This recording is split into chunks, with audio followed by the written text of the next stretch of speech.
अस्सलाम वालेकुम। Dubai international public school tips virtual classes class 10th है। आज हमारा लेक्चर नंबर 7 है। ठीक है, सब्जेक्ट हमारा मैथमेटिक्स है।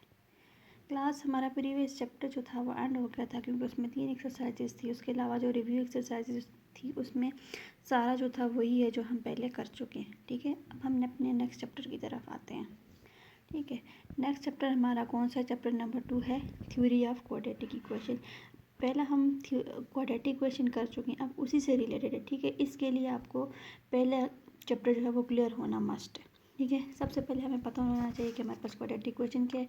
A X square plus B X plus C is equal to 0। अब यहाँ पे एक नई चीज़ हम करेंगे जो कि क्या है, डिस्क्रिमिनेंट। डिस्क्रिमिनेंट क्या है? B square minus 4ac। ठीक है, डिस्क्रिमिनेंट हम यूज़ किस लिए करेंगे? ये जो क्वाड्रेटिक इक्वेशन को हमने 3 तरीके से सॉल्व किया था, डिफरेंट तरह की टाइप्स आई थी।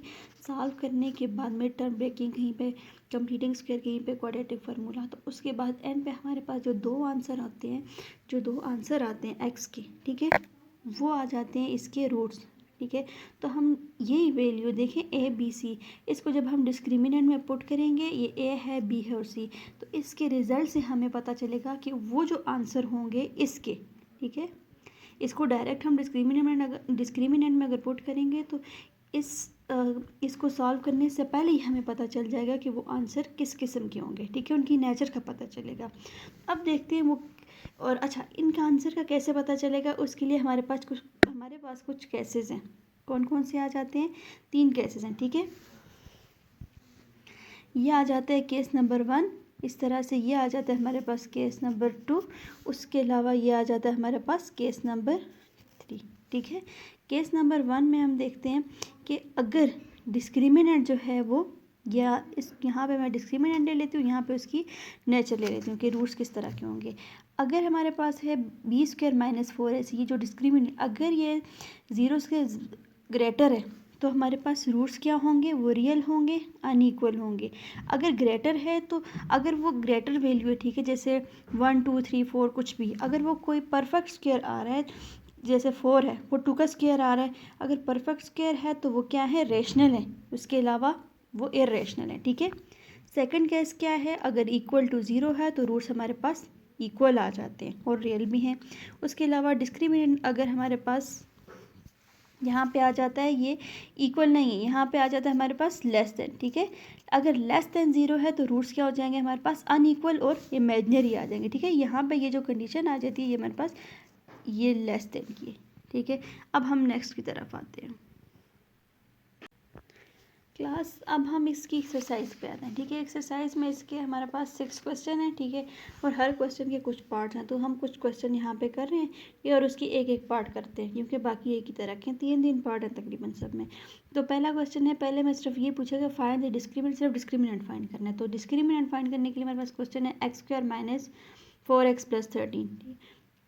पहले इसको हमने कंपेयर करने क्या आया, ये हमारे पास क्वाड्रेटिक इक्वेशन बन रही है या नहीं। अगर नहीं बन रही तो उसको हमने पहले उसकी स्टैंडर्ड फॉर्म में लेके आना है। लेकिन यहाँ पे जब कंपेयर करेंगे X square plus B X plus C is equal to 0, और ये क्या है? X square minus 4x plus 13, तो ये डायरेक्ट हमें पता चल रहा है कि ये क्वाड्रेटिक इक्वेशन है। ये 1 इसलिए लगाया कि ये जो ए वैल्यू है कोफिशिएंट, जिसके साथ कुछ नहीं होता तो वो 1 आ जाता है, ये जैसा कि आप पहले कर चुके हैं। ठीक है, अब यहाँ पे क्या है हमारे पास? ए की वैल्यू 1 आ रही है, बी की वैल्यू, ये विद साइन हमने लेना है, बी की वैल्यू -4 और सी की वैल्यू आ जाती है 13। इसको डिस्क्रिमिनेंट में पुट करना है। डिस्क्रिमिनेंट है बी स्क्वायर माइनस 4ac, और इसी तरह से बी स्क्वायर है तो -4 square minus 4ac minus 4 into A, 1 into C क्या है? 13। तो ये आ जाएगा यहाँ पे 4 का स्क्वायर 16 और माइनस 4 इंटू 1 और 4 इंटू 13 क्या आ जाएगा? 52। तो ये 16 माइनस 52 क्या आ गया? -36। यहाँ पर सिर्फ हमने डिस्क्रिमिनेंट ही पुट करना है, ये हमारे पास यहाँ पे आ गया। ठीक है, अब हमारे पास नेक्स्ट क्वेश्चन है हमारा।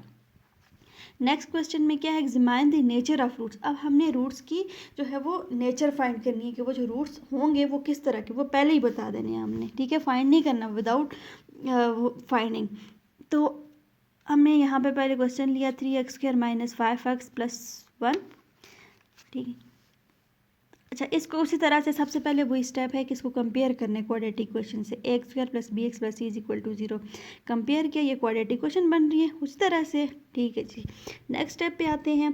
इनके ए बी सी जो इनके कोफिशिएंट हैं उनको अलग करेंगे, ठीक है। इसका कोफिशिएंट जो ए है, ए की वैल्यू क्या है यहाँ पे 3 है, इसी तरह से बी की वैल्यू क्या है, ये -5 है, और सी की वैल्यू 1 है। इन सारी वैल्यूज़ को हम क्या करेंगे, डिस्क्रिमिनेंट में पुट करना है, ठीक है। डिस्क्रिमिनेंट में पुट किया, ये b² - 4ac और b² क्या है -5², फिर -4 × 3 × 1 और ये आ जाएगा 5² 25 और ये -12 और यहाँ पे आ जाता है 13। अब देखें 13 जो है वो 0 से बड़ा है, ठीक है। तो इसके रूट्स के आगे रियल और अनइक्वल। तीसरी बात जो थी इर्रेशनल। इर्रेशनल क्यों है, क्योंकि ये किसी का परफेक्ट स्क्वायर नहीं है, ठीक है। अब हम नेक्स्ट की तरफ जाते हैं। अच्छा क्लास, अब हम अपने नेक्स्ट क्वेश्चन की तरफ आते हैं। तो क्या है, फॉर व्हाट वैल्यू ऑफ के रूट्स आर इक्वल, यानी के की किस वैल्यू के लिए रूट जो है वो इक्वल है। कैसे पता चलेगा इक्वल है, उसी तरह से डिस्क्रिमिनेंट के जरिए, ठीक है। तो हम इन शॉर्ट ये कह सकते हैं कि के की वैल्यू फाइंड करनी है। तो सबसे पहले वह हमारे पास हम क्वेश्चन लेंगे x² + kx + 9। यहाँ पे k है तो यानी k की वैल्यू। तो उसी तरह से इस इक्वेशन को हमने कंपेयर करने क्वाड्रेटिक से x² + bx + c से, कि ये जो इक्वेशन गिवन है ये हमारे पास क्वाड्रेटिक बन रही है या नहीं बन रही, ठीक है। तो यहाँ पे देखा हमारे पास उसी तरह से बन रही है, तो यहाँ पे हमने a b c की वैल्यू अलग अलग कर ली, ठीक है। a की वैल्यू 1 है, b k है और c 9। उसी तरह से हमने डिस्क्रिमिनेंट में पुट की। डिस्क्रिमिनेंट क्यों पुट की, क्योंकि पूछा हुआ है रूट्स इक्वल हैं। तो इक्वल के लिए क्या कंडीशन है कि डिस्क्रिमिनेंट इज इक्वल टू 0, यानी b² - 4ac is equal to 0। तो ये वैल्यूज़ हमने पुट की, ठीक है। k² - 4ac, तो यहाँ पे आ जाएगा k² - 4 × 1 × 9 और फिर k² - 36 इज इक्वल टू 0 आ जाएगा, ठीक है। यहाँ पे इक्वल टू 0 क्यों लिए, क्योंकि रूट्स इक्वल है और इक्वल के लिए कंडीशन है कि वो डिस्क्रिमिनेंट इक्वल टू 0 होना चाहिए। तो k² इज इक्वल टू 36, हमने k की वैल्यू फाइंड करनी थी, तो इस k को अकेला करने के लिए स्क्वायर रूट ले लेंगे दोनों साइड पे, स्क्वायर रूट, ये स्क्वायर और कैंसिल हो जाएगा। यहाँ पे 36 जो है वो 6 का स्क्वायर आ रहा है, फिर स्क्वायर रूट कैंसिल होके k की वैल्यू आ जाएगी +-1, ठीक है। जब रूट जो है वो किसी रियल नंबर से हटता है ना, तो वो प्लस माइनस के साथ वैल्यू आती है, ठीक है। तो यहाँ पे k की वैल्यू ये आ जाएगी +6 और -6, ठीक है। यहाँ तक हमारे पास ये थर्ड क्वेश्चन हो गया। अब हम डायरेक्ट बुक से मैं आपको बता रही हूँ क्लास। हमने ये फर्स्ट क्वेश्चन भी कर लिया, हमने सेकंड भी कर लिया, हमने थर्ड भी कर लिया, ठीक है। अब 4, 5, 6 ये पहले 3 अगर आपको क्लियर हो गए तो आपको अगले भी क्लियर हो जाएंगे। 4 में क्या करना है, determine whether following quadratic equation have real roots and if so find roots. उसी तरह से जो हमने लास्ट क्वेश्चन किया ना, रूट्स इक्वल है, यानी डिस्क्रिमिनेंट को हम 0 के इक्वल लेंगे, b² - 4ac को, तो उसमें जो है वो वैल्यूज़ को पुट कर देना, ठीक है। यानी हम क्या करेंगे, रूट्स अगर रियल हैं तो फिर हमने फाइंड करना है, यानी अगर उसका आंसर हमारे पास 0 आता है तो फिर हमने उसके रूट्स फाइंड करना है, यानी क्वाड्रेटिक क्वेश्चन से वो जो 2 आंसर आते हैं वो फाइंड करने हैं, ठीक है। उसके बाद नेक्स्ट में हमने क्या करना है, नेचर ऑफ रूट्स और फिर इनको वेरीफाई करना है, यानी उसी तरह से डिस्क्रिमिनेंट में पुट करना है। ये सारे स्टेप्स अलग से करने हैं, ठीक है। डिस्क्रिमिनेंट में पुट करना है, फिर उसके नेचर बतानी है और फिर उसी तरह से वो रूट्स फाइंड करने हैं। और इसी तरह से रूट्स रियल हैं और इमेजिनरी हैं, जैसे हमने के वाली वैल्यू फाइंड की, इसी तरह से यहाँ पे भी के की वैल्यू फाइंड करनी है, ठीक है। Thank you.